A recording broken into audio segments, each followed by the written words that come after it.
Let's look at some sentences. What do you notice among these sentences?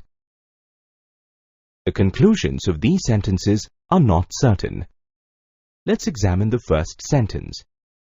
Here, we cannot say that Rahul will get a first class in the annual examination. He may or may not get a first class. Thus, the prediction of getting a first class depends on his performance. Similarly, we cannot predict the happenings described in the other sentences. In such sentences, the words probably, doubt, and chance involve an uncertainty. These words are all synonyms used to indicate the term probability. Probability is defined as the likelihood of something occurring. Now, let's perform a couple of activities. In the first activity, we'll find the sum of the measures of the angles of some quadrilaterals. We know that the sum of the measures of the angles of a quadrilateral is 360 degrees. If we perform the same activity for any quadrilateral, the result will be the same. In the second activity, we'll measure the sides of some equilateral triangles. We know that the sides of an equilateral triangle are equal. Here also, we'll get the same result if we perform the activity any number of times. Such activities are called experiments. In the above cases, we can predict the results. However, there are some experiments where we cannot predict the results. Let's look at an experiment where a die is rolled 10 times.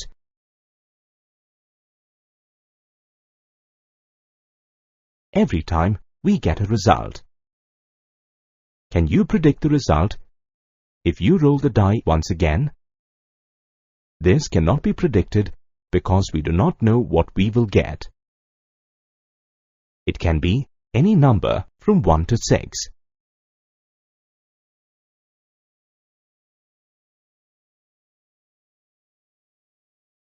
Such experiments are called random experiments.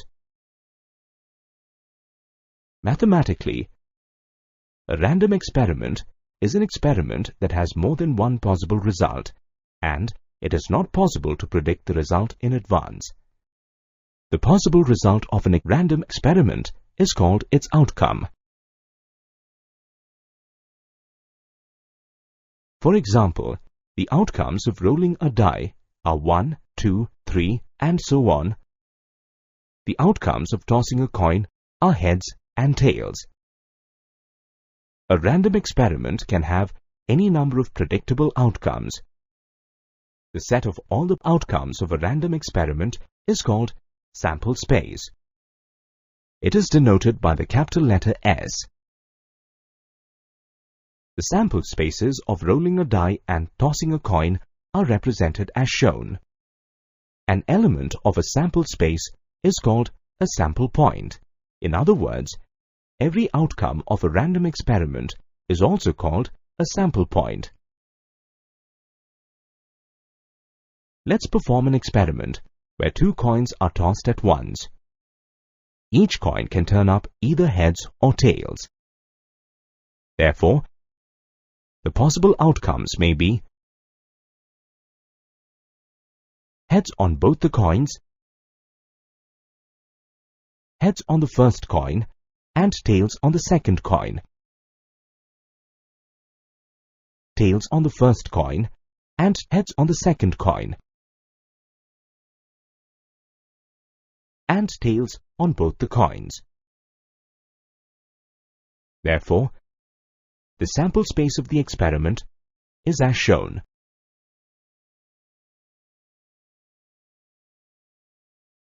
The outcomes of this experiment are the ordered pairs of the outcome of the first coin and the outcome of the second coin.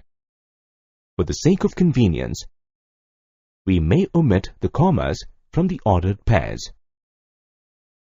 In set builder form, this can also be written as S is equal to x comma y, such that x is the outcome of the first coin and y is the outcome of the second coin. A collection of the outcomes of a sample space is called an event. In other words, a subset of a sample space is called an event. In this example, some of the events are shown. In this module, you will learn about the different types of events in probability. Let's consider an experiment of throwing a die once. The sample space associated with this experiment is 1, 2, 3, 4, 5, and 6. Which of these outcomes are even numbers? They are 2, 4, and 6. This implies the outcomes that correspond to the occurrence of even numbers are 2, 4, and 6. Similarly, the outcomes that correspond to the occurrence of odd numbers are 1, 3, and 5. Such outcomes are called events. Therefore, an outcome or a collection of outcomes is called an event. Let's denote the events by E and O. Here, we notice that sets E and O are the subsets of set S. In other words, any subset of a sample space is called an event. If S is a sample space, then the null set and S are the proper subsets of S. Hence, the subsets are two events in S. Let's look at an experiment where a die is rolled. Let E be an event. A number less than 3 appears. If the outcome is either 1 or 2, then we say that event E has occurred. If the outcome is other than 1 or 2, then we say that event E has not occurred. Events can be classified into sure, impossible, simple, and compound events based on the elements they have. Let's consider an experiment where a coin is tossed. In this case, the occurrence of an event of a head or tail is sure. Such events are called sure events. In general, if S is a sample space, then the whole sample space is called a sure event. In dropping a ball from a height, the event that it will hit the ground, and in throwing a die, the event of getting a number from 1 to 6 are examples of sure events. In an experiment, a die is thrown.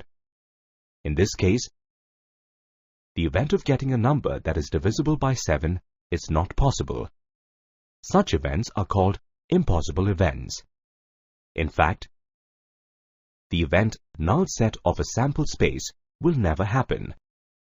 In general, if S is a sample space, then the event phi is called an impossible event.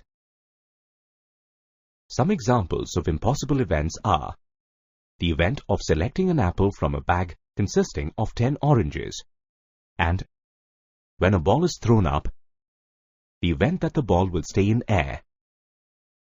Let's consider a sample space S of an experiment of rolling a die and its associated events as shown. Here, we see that each event contains only one sample point. Such events are called simple events. An event of a sample space with only one sample point is called a simple or elementary event.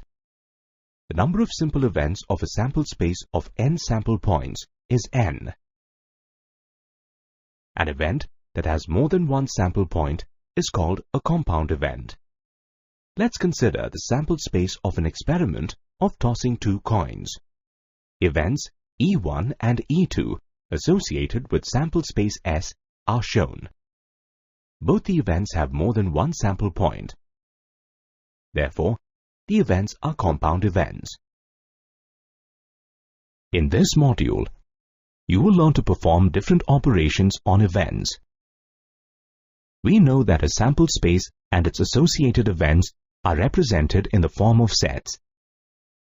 Thus, like set operations, we can combine two or more events by using analogous set notations.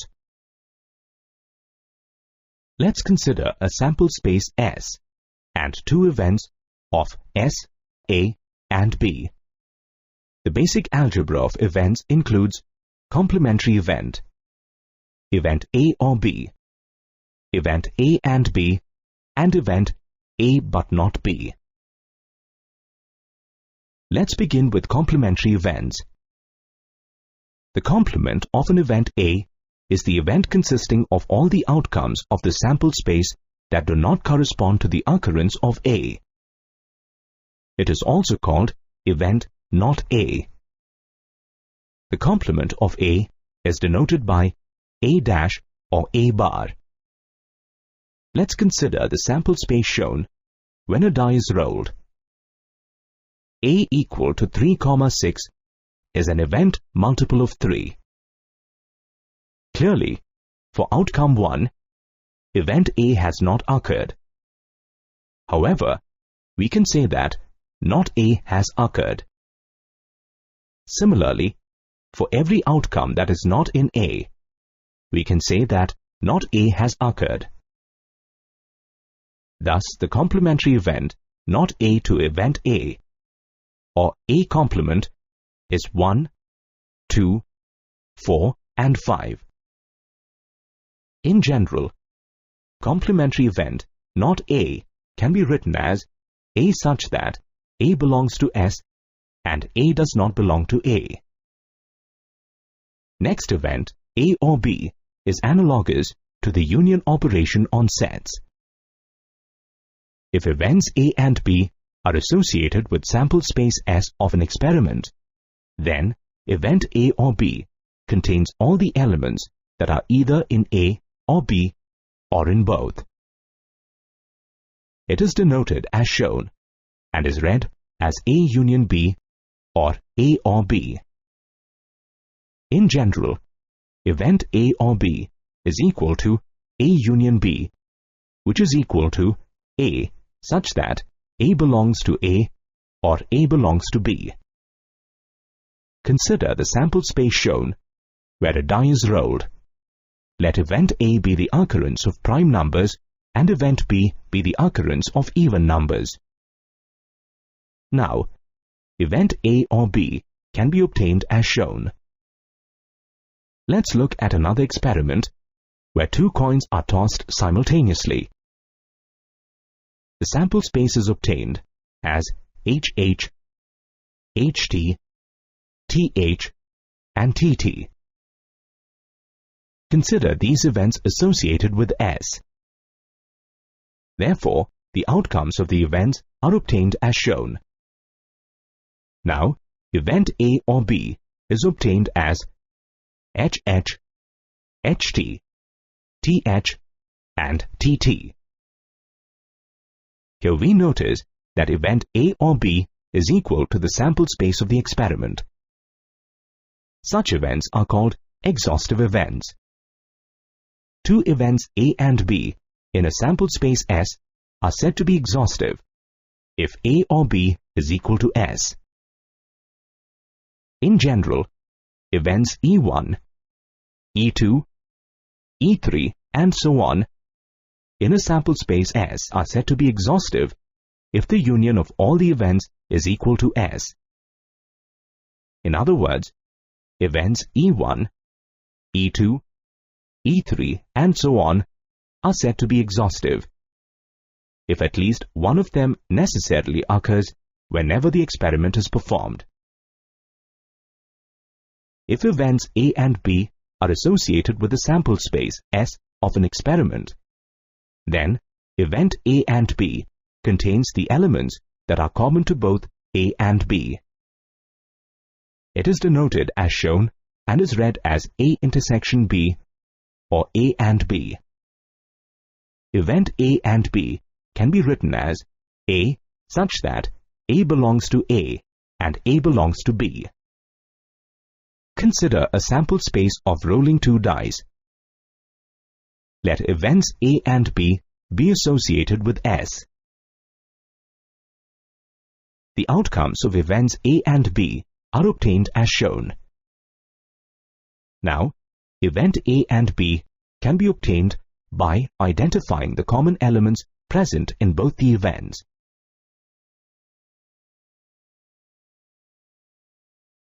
Let's consider another experiment where 3 coins are tossed simultaneously. The sample space associated with the experiment is as shown. Now, consider 2 events A and B. Event A is getting at least 2 heads. Event B is getting at least 2 tails. Therefore, the outcomes of the events are obtained as shown. Now, event A and B is a null set because there is no common element between A and B. This implies that both the events cannot occur at the same time, and thus they are exclusive to each other. Such events are called mutually exclusive events. 2 events A and B in a sample space S are said to be mutually exclusive if A intersection B is equal to null set or A and B are disjoint sets.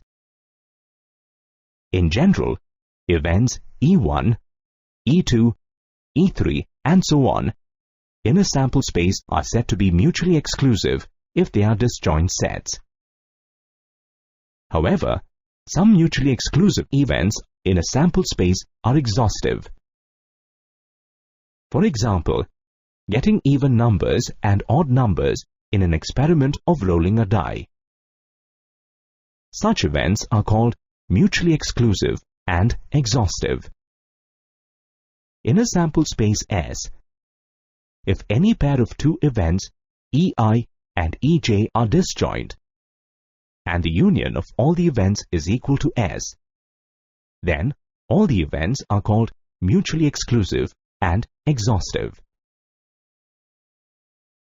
If events A and B are associated with sample space S of an experiment, then event A but not B is the event of all the elements of A but not in B.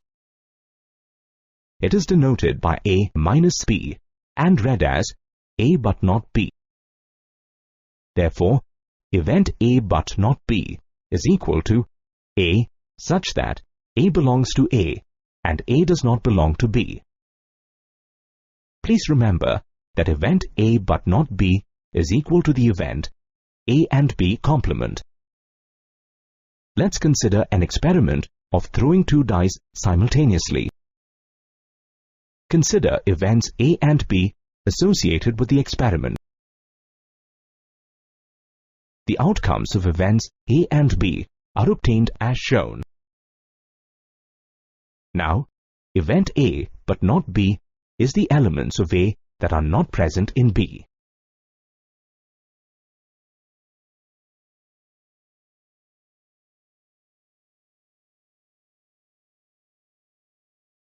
In this module, you will learn to define the axiomatic approach to probability. You will also learn to prove basic theorems related to probability. We know that an event is an outcome or a collection of outcomes. But how can you quantify the chances of an event happening? Mathematicians attempted to measure the happenings of an event using probability theorems. We know the classical theory and the statistical theory of probability. In the classical theory of probability, the probability of an event is equal to the number of outcomes favorable to the event divided by the total number of possible outcomes. In this theory, the number of outcomes is finite and all the outcomes are equally likely.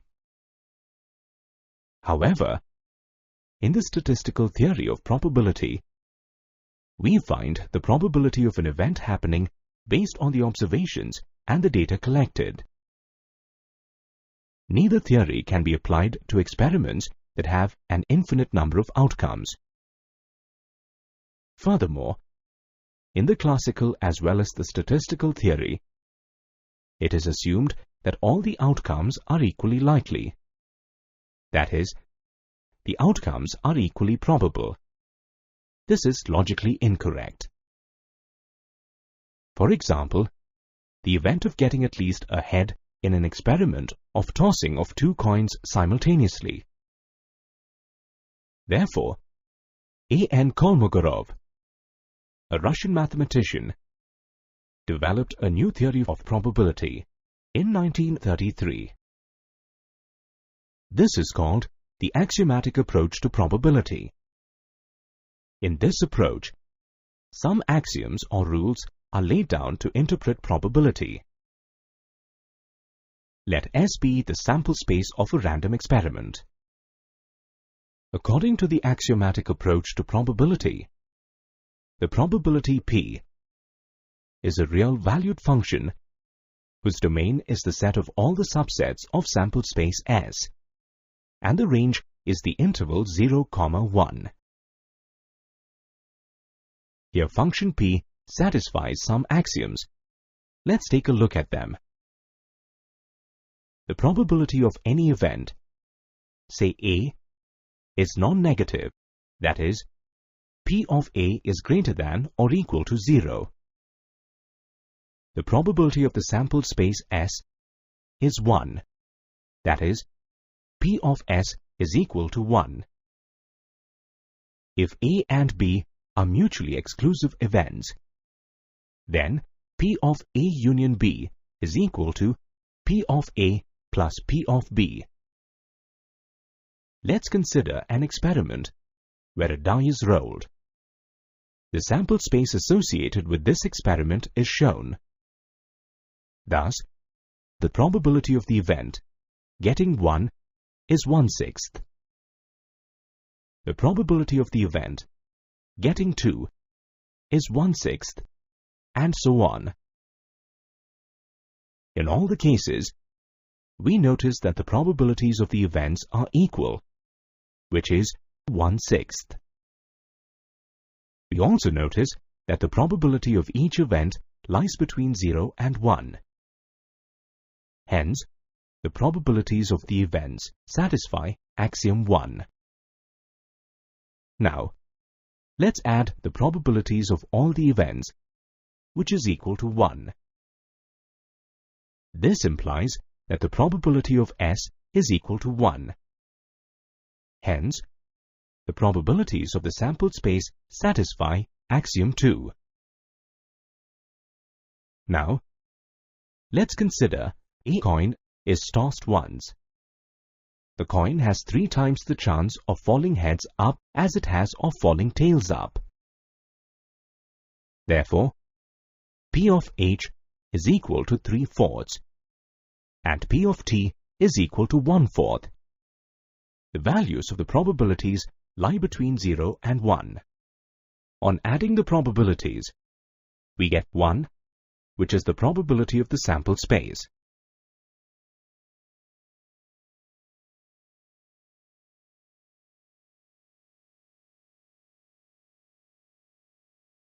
Now, we'll prove some theorems related to probability. Let's begin with the theorem, which states the probability of an event that cannot occur is 0. That is, P of phi is equal to 0. Consider two events A and B such that both A and B are null sets. Thus, A intersection B is equal to phi. This implies that events A and B are mutually exclusive. Hence, P of A union B is equal to P of A plus P of B. This implies P of phi union phi is equal to P of phi plus P of phi. On simplification, we get P of phi is equal to 0.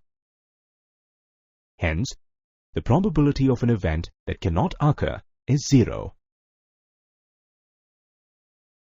The next theorem states that if A is an event in sample space S, then 0 is less than or equal to P of A is less than or equal to 1. Given that A is an event in sample space S, we know that phi is a subset of any event. Thus, phi is a subset of A, which is a subset of S. Therefore, P of phi is less than or equal to P of A, which is less than or equal to P of S. We know that the probability of a null set is 0 and the probability of a sample space is 1.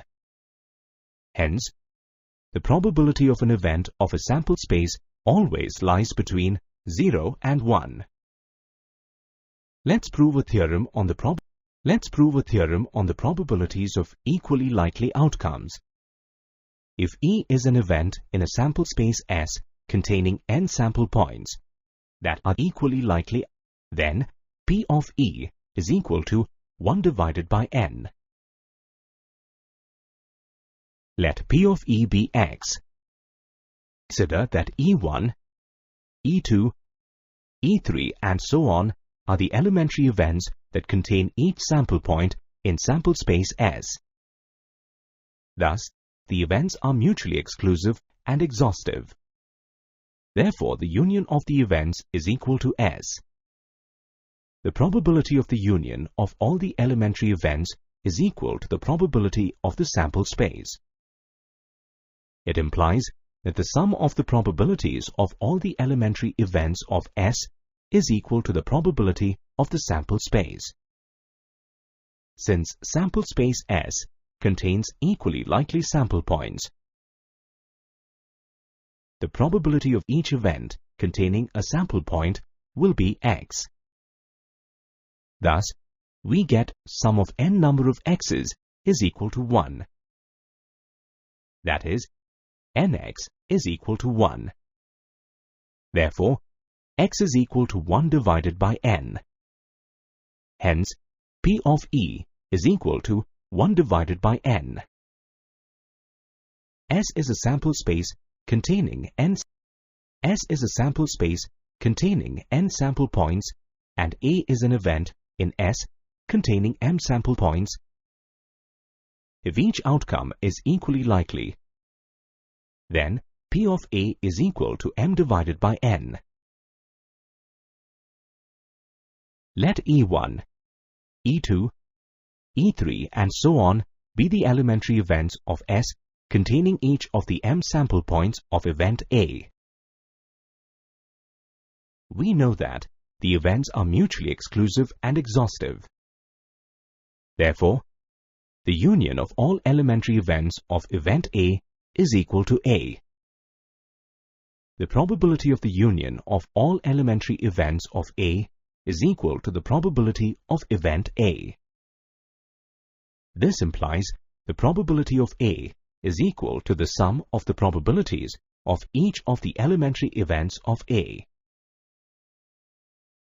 Since we know that S contains n sample points, the probability of each of its sample points is equal to 1 divided by n. Therefore, the probability of event A is equal to m divided by n. In this module, you will learn to prove theorems related to probability. Let's prove a theorem on the probability of event A or B, where A and B are events of a sample space. This theorem states that if A and B are any two events of sample space S, then the probability of event A or B is equal to the probability of A plus the probability of B minus the probability of A and B. Let's observe the figure. From the figure, we notice that B minus A union A intersection B is equal to B. Similarly, B minus A intersection A intersection B is equal to phi, which is a null set. It implies that events B minus A and A intersection B are mutually exclusive. Now, P of B is equal to P of B minus A union A intersection B. Since events B minus A and A intersection B are mutually exclusive, P of B is equal to P of B minus A plus P of A intersection B. This implies P of B minus A is equal to P of B minus P of A intersection B. Let this be equation 1. Again, from the figure we have A union B minus A is equal to A union B. A intersection B minus A is equal to phi. This implies events A and B minus A are mutually exclusive. Now, P of A union B minus A is equal to P of A union B. Since events A and B minus A are mutually exclusive, P of A union B is equal to P of A plus P of B minus A. By using equation 1, we get P of A union B is equal to P of A plus P of B minus P of A intersection B. If A and B are two mutually exclusive events in sample space S, then A intersection B is equal to phi, and therefore P of A union B is equal to P of A plus P of B. If A and B are any two events in sample space S, then P of B minus A is equal to P of B minus P of A intersection B, and P of A minus B is equal to P of A minus P of A intersection B. Let's look at an example. Find the probability of getting a prime number or an odd number when a cubical die is rolled.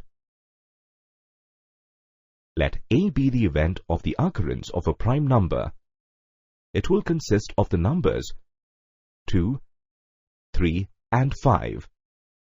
Let B be the event of the occurrence of an odd number. It will consist of the numbers 1, 3, and 5.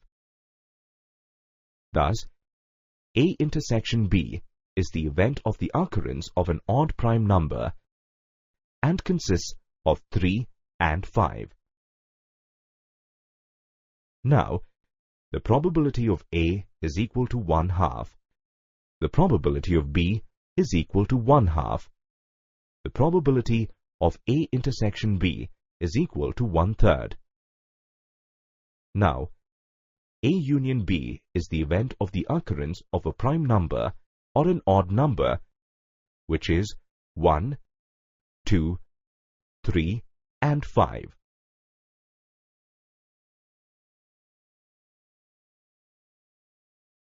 The total number of possible outcomes is 6. We know that P of A union B is equal to P of A plus P of B minus P of A intersection B. On substituting the values of P of A, P of B, and P of A intersection B, we get 2/3. Hence, the required probability is 2/3.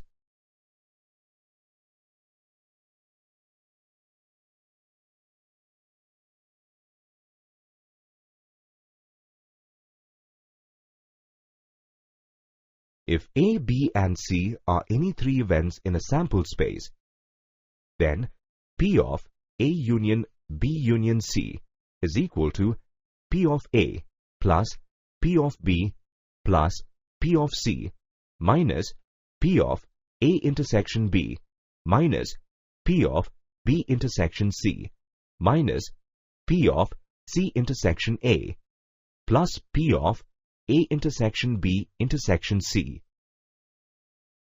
To prove this, let's consider P of A union B union C. This is equal to P of A union B union C. By using the theorem on the probability of an OR operation of two events, we get these steps.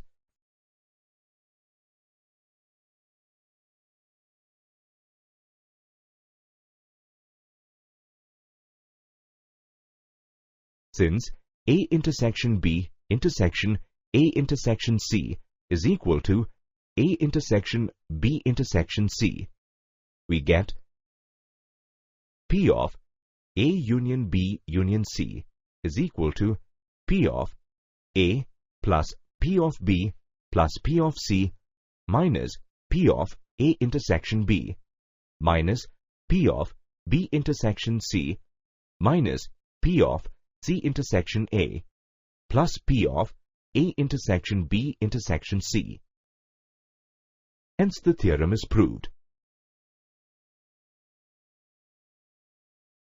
Now, let's prove a theorem. If A is an event of a sample space, then A' is the complement of event A, and P of not A is equal to 1 minus P of A.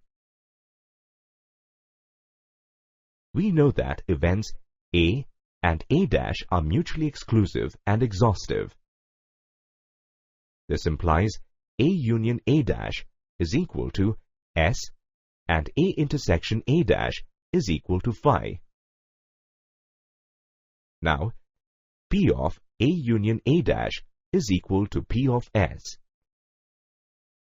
By using the axiomatic approach to probability, we get P of A plus P of A' is equal to 1. This implies P of not A is equal to 1 minus P of A. Hence, the theorem is proved. Let's look at an example. If the probability of event A is 3 divided by 8, then the probability of event A' is equal to 1 minus the probability of A, which is equal to 5 divided by 8.